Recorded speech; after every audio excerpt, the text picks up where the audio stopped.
Hello guys, അപ്പോൾ ഇന്ന് രാത്രി കിടക്കുമ്പോൾ ഞാൻ വിചാരിക്കും പിറ്റേ ദിവസം എന്തായാലും നേരത്തെ എണീച്ച് ക്ലാസ്സിൽ പോകണമെന്ന്. പക്ഷേ വീണ്ടും പിറ്റേ ദിവസം എണീക്കുമ്പം യൂഷ്വൽ ഞാൻ വീണ്ടും ലേറ്റാവും. 8 മണിക്ക് ക്ലാസ് ആണെങ്കിൽ ഞാൻ റെഡി ആവുന്നത് 7:30 7:45. അപ്പോൾ നമുക്ക് 25 മിനിറ്റ് കാണേ ഉള്ളൂ. അപ്പോൾ നമുക്ക് പോയി ഫസ്റ്റ് ബ്രേക്ക്ഫാസ്റ്റ് കഴിക്കാം. അപ്പോൾ നമുക്കിന്ന് കഴിക്കാനായിട്ട് ഇഡലിയും സാമ്പാറും ചട്നിയായിരുന്നു. കുഴപ്പമില്ല ഗായ്സ്, അത്യാവശ്യം ഇത് കഴിച്ച ശേഷം പിന്നെ നമുക്ക് കുറച്ച് പഠിക്കാനും കാര്യങ്ങളൊക്കെ ഉണ്ടാകും. അപ്പോൾ ജസ്റ്റ് ഒന്ന് വായിച്ച് നോക്കിയാണ്. അത് കഴിഞ്ഞ് പിന്നെ നമുക്ക് ബുക്സൊക്കെ എടുത്ത് ബാഗിൽ വെക്കണം, കാരണം ക്ലാസ്സിന് ടൈമായിട്ടുണ്ടായിരുന്നു. എന്ന് ലേറ്റാണ് ഗൈസ്. എപ്പോഴും ഞാൻ വിചാരിക്കും എന്തായാലും ഇനി മുതൽ കറക്റ്റാക്കും ഞാൻ. പിന്നെ അവൻ്റെ സൈഡിൽ നിന്ന് ഫ്രണ്ടിങ്ങനെ കോക്കറെ കാണിക്കുന്നുണ്ടായിരുന്നു. അത് കഴിഞ്ഞിട്ട് പിന്നെ നമ്മൾ ക്ലാസ്സിലോട്ട് പോവുകയാണ്.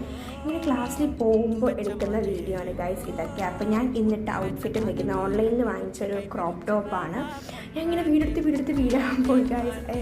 ജസ്റ്റ് സ്ലിപ്പായിട്ടുണ്ടായിരുന്നു. അതായത് നമ്മൾ നേരെ ക്ലാസ്സിലോട്ട് പോയി. ക്ലാസ്സിൽ നിന്ന് ആകെ കുറച്ച് നേരം ഉണ്ടായിരുന്നുള്ളൂ. പിന്നെ നമുക്ക് പഠിക്കാനുള്ള കാര്യങ്ങൾ ടീച്ചർ തന്നിട്ടുണ്ടായിരുന്നു.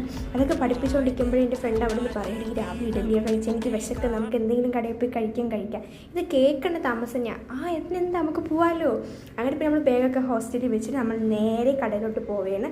നമ്മൾ താസ സ്കൂളിലാണ് പോയി കഴിക്കുക, കാരണം അവിടുത്തെ പപ്സ് എനിക്ക് ഭയങ്കര ഇഷ്ടമാണ്. അപ്പോൾ നമ്മൾ അവിടെ എത്തിയിട്ടുണ്ട്. അപ്പോൾ നമ്മളെല്ലാവരും പപ്സൊക്കെ ഓർഡർ ചെയ്തിട്ടുണ്ട്. എൻ്റെ ഫ്രണ്ട് മാത്രം, ഒരാൾ മാത്രം കട്ട്ലേറ്റ് വാങ്ങിച്ചിട്ടുണ്ടായിരുന്നു. അപ്പോൾ നമ്മൾ ഇതൊക്കെ കഴിച്ചിട്ട് എനിക്ക് വീണ്ടും കഴിക്കുക ഒരു കൊതി ഗൈസ്, ഒരു പപ്സും കൂടെ. അങ്ങനെ പിന്നെ ഞാൻ ഒരു പപ്സും കൂടെ വാങ്ങിച്ചിട്ടുണ്ടായിരുന്നു. അതും കൂടെ കഴിച്ചിട്ട് നേരെ ഹോസ്റ്റലിലെത്തി. പിന്നെ ഉച്ചയ്ക്കൊന്നും കഴിച്ചില്ല. അപ്പം ഓക്കേടാ, ബൈഡാ.